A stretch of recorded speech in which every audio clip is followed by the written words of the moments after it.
Hello, everyone, and welcome back to TekXpresso, the podcast where you serve quick, insightful, and engaging conversations about tech for busy minds. I'm your host, Veer Varma, and today I'm excited to be joined by Mr. McCalmont, a tokenized economy innovator and the co-founder and chief commercial officer of Chrysalis Digital Asset Exchange. Mr. McCalmont has been a key player in the blockchain and digital asset space, working to shape the future of tokenization and its impact on various industries.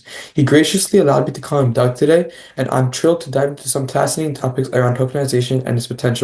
Let's jump right in. Hello, everyone. I'm here with Doug McCalmont, and today we'll be talking about the tokenized economy.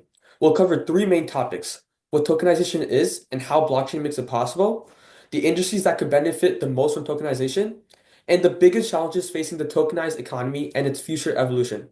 So let's dive right in. So, Doug, financial and technological advancements have always been about making transactions more efficient and accessible. Mhm.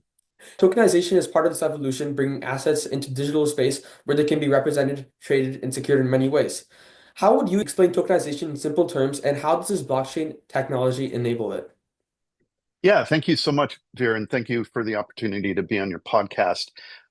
So I would look at tokenization or define tokenization as the creation of an alphanumeric string of code or a hash. A lot of people call that a hash. It's alphanumeric characters, usually in excess of 30 random characters, and binding that to an off-chain item. Now, in this space, we're currently diving into the cryptocurrency realm. And like email with the internet, cryptocurrency is the first application on blockchain that provides mass proliferation or provides for mass proliferation. I'll argue that tokenization opens up blockchain technology to basically every area within the economy, the global economy. So if you have this hash, this alphanumeric hash, you you bind that with either a bond, a security, an item in the supply chain, a parcel of real estate. That allows you to upload that token. That becomes the token. That token then is uploaded to the blockchain. And therefore, that industry or whatever you've selected to tokenize can take advantage of all the positive exploits of the blockchain, which would be decentralized consensus, immutability, and accessibility. That's a great way to put it. Um, Personally, as a high school student, I see tokenization as a way to bring real world assets into a space where people can interact with them more freely. And it also reminds me of like in-game purchases where digital assets have a real world value, but like but instead of game items, we're talking about like property, stocks, and like even art. And what makes it so innovative and fascinating is that blockchain ensures these transactions are secure and transparent, like you said, which is pretty cool because it reduces like the need for third-party services Yeah. and makes transactions more efficient. And Yes. this leads to my second question, which is every major innovation finds its way into different industries, changing how things work. When we think about tokenization, it's just not about cryptocurrency. It's about Mhm. transforming traditional industries by making transactions more efficient, transparent, and accessible. What are some key industries that could benefit the most from tokenization, and how would they benefit? Well, I can speak from the perspective of my company, Chrysalis. We're currently involved in the tokenization of four different sectors. Um, Municipal bonds, I mentioned that previously, real estate, um, digital assets such as cryptocurrencies, supply chain, and one more, anti-corruption.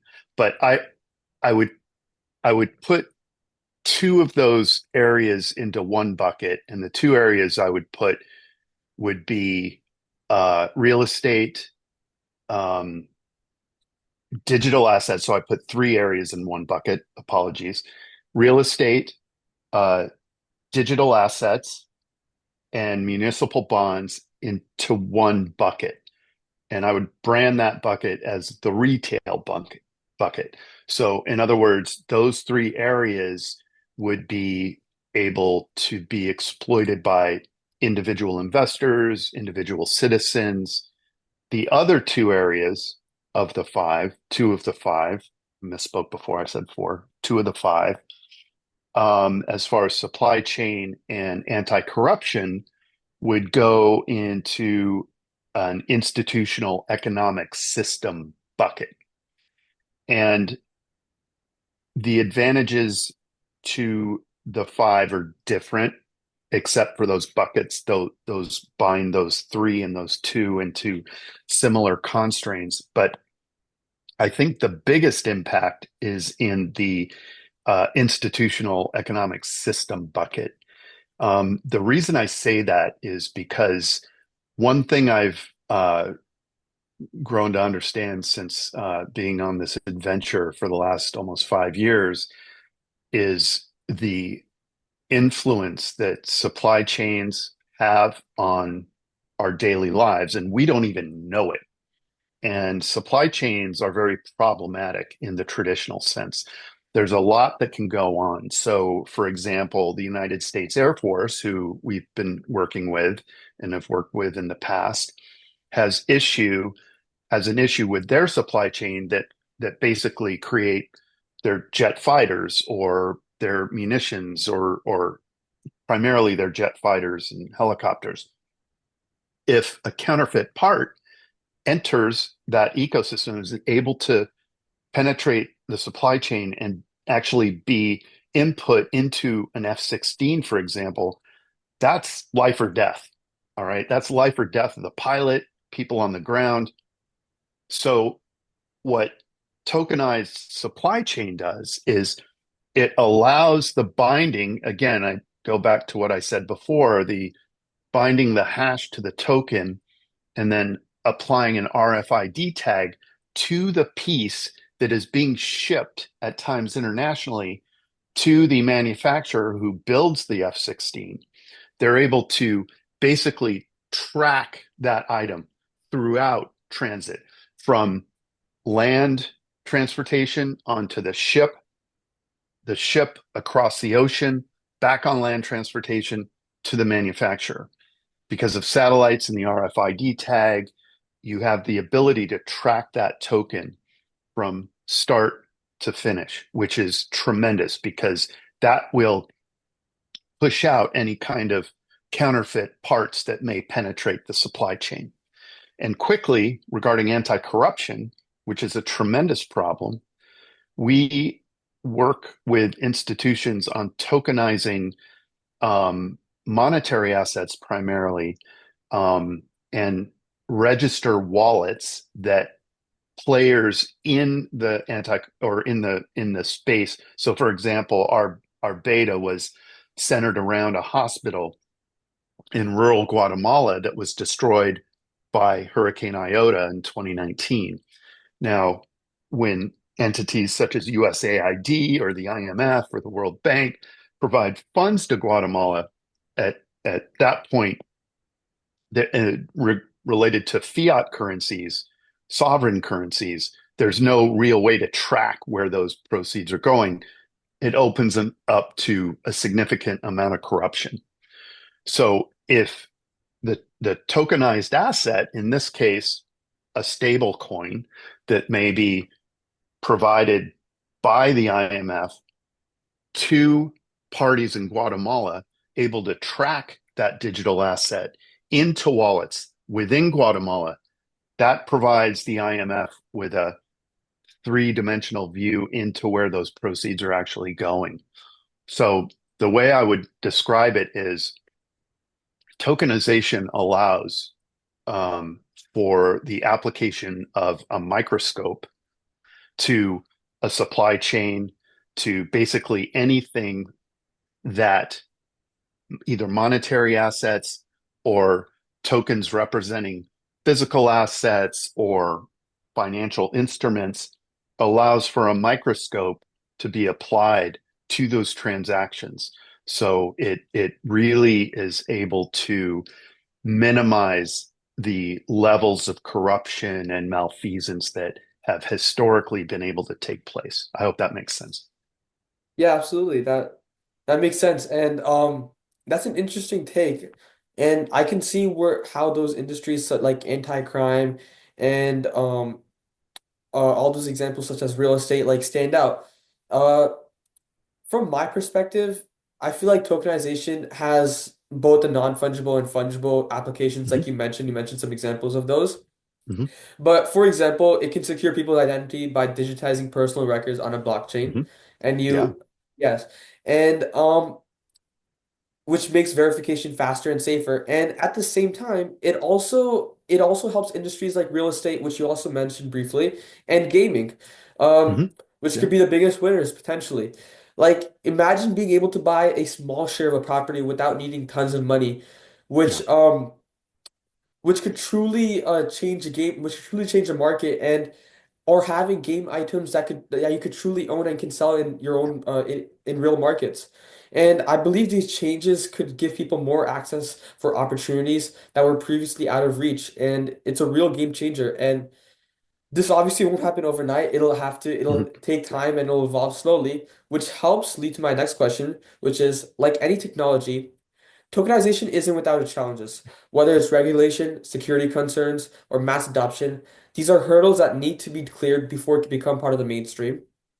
The internet wasn't built overnight, and neither will the tokenized economy Yeah. be. So, what are the biggest challenges facing the tokenized economy today, and how do you see it evolving in the next few years? Yeah. So great question. So um, two two areas that I'm kind of fixated on. Um, One is regulation. You mentioned that, and the other is education. And I would point to regulation. Let's first focus on digital assets, digital monetary assets like Bitcoin and Ethereum. Those are borderless, universal currencies. All right. And again, they're the first mass adopted blockchain application like email was to the internet. There's to this day, obviously Satoshi launched it in 2009, created in 2008, launched in 2009. We've been at this for a while. And the benefits to the globalized economy are tremendous, but regulation is key. And I would point to advantages of the current regulatory regimes that are throughout the world. We're seeing countries that have not been at the table currently at the table. So we're seeing regulatory trends coming out of El Salvador, coming out of the United Arab Emirates, coming out of even a very isolated country in the South Pacific called Vanuatu. I mean, we're seeing these areas who will ad be advantaged significantly by this technology coming to the table, putting forth regulatory applications and recommendations. So I think it's key. And again, I'm focusing currently primarily on the digital monetary asset space. It is key that those regulations are harmonized. And I think global regulatory advisory agencies such as the World Bank, IMF, OECD really need to step up their game because this is really going to impact their operations. I do have to give a shout out to the Financial Action Task Force, FATF. I've worked with the Latin American division of FATF in the past, GAFA, and I got to tell you, they have been at this way before other global uh, regulatory advisory services, right? The FATF, they term it virtual assets. They are not new to this space at all. So I think the harmonization of regional players and the consolidation of global areas. And I think once they get this down for digital monetary assets, it won't be easy, but they'll be able to extrapolate something from that and apply it to the tokenized universe, um, which I think will be tremendous. But again, I'm of the belief there is not one sector of the economy that will not be touched by this technology. Um, the other thing I mentioned is education. Education, and I've been really frustrated over the years. I write, I speak, I do as much as I can. I try to do podcasts, and again, thanks for this opportunity, Veer. It's amazing. Um, Education is key because we're seeing a conflation of different areas tainting the entire ecosystem. Just a quick illustration of that. I don't know if you've been following the situation in Argentina. My colleague Joe Bagnano, who lives in Argentina, alerted me to this. It's basically a rug pull at a national level, allegedly. The president of Argentina sponsored a meme coin called Libra, and a lot of investors have been left holding the bag, and he's being threatened with impeachment. I mean, it's a disaster. I'm trying not to get political here in the US, but I will point to the current administration. I will give them props for laying a lot out positively for this space, such as replacing certain leaders at the Securities and Exchange Commission and whatnot. But I was dismayed to see the release of two meme coins, one after the current president and one after the current first lady. And I believe the same exchange that facilitated the issue in Argentina is responsible for the two meme coins here in the United States. So I'm not optimistic in relation to that. And that is disastrous for the industry because once again, it's like I'm sure you remember the fallout of FTX that tainted everything. I have friends who had businesses who were destroyed because of the fallout, the PR fallout related to FTX. And at the end of the day, FTX was nothing more than a Ponzi scheme that could have been conducted by any traditional financial institution, but they were tainted by that same brush, which was disastrous. And the conflation of meme coins and established digital assets really, we need to separate those two with the masses. We need to educate people that meme coins are not part of the core of this economic revolution. Those are outliers. I consider meme coins literally the Wild West of crypto. I don't think they'll ever be able to fully regulate those. I think there will always be people looking for a quick buck that are going to be very hurt by actions taken. So I think education is key. So regulation, and I have this stupid saying, and I think I came up with it, but I may not have. I may have heard it. Regulation equals proliferation. The more common sense regulation we see, the more prolific the tokenized economy will become. So I hope that answered your question. Yeah, it definitely did answer the question, and I think that's a really important point. I was going to also mention like a mix of education and regulation as a response, and yeah, like for me, one of the biggest challenges is like understanding how regulation will like shape this piece, will shape the space. Sorry. Yeah. Um, since I'm still in high school, like I like see how tech like faces skepticism before people can like fully trust it, like officially trust it. But like if tokenization can like find a balance between innovation and security, I believe like I believe I believe this could eventually like become a normal part of our financial system and Yeah. can be a daily usage in our financial system in the future. Yeah. And it's definitely like heading towards the right direction, and I feel Yeah. like it could be used in the future. And thank you very much for this conversation. This will Oh, be the end of our podcast. Thank you very much, Doug, for joining us. This has been an insightful discussion. I learned about a lot about tokenization, and thank you for sharing your knowledge and expertise on the tokenized economy. It's definitely a space that's evolving rapidly, and I can't wait to see where it goes next. Great. Thank you so much for the opportunity, Veer. This is a great podcast, and I wish you luck in your future endeavors and reach out anytime. I'm always available. Thank you. All right.